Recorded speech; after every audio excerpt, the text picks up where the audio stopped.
Today, I will show you how to use the Bing AI image generator from Microsoft. First, go to Google Search and type in Bing AI Image Creator. The first search result is the correct one. You will be asked to log in to use it, so go ahead and create a personal account if you haven't already. Once signed in, you will be taken to the main page. Bing AI will give 15 credits each day to generate prompts, and I have already used 2 today. Each prompt will use up 1 credit. There are already a lot of beautiful images created by the community. You can see the prompts when you hover over the image.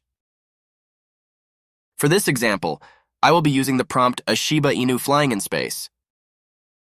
Click on the Create button and wait for Bing AI to generate images for you. While waiting for it to finish, you will be able to see the recently created images on the right side.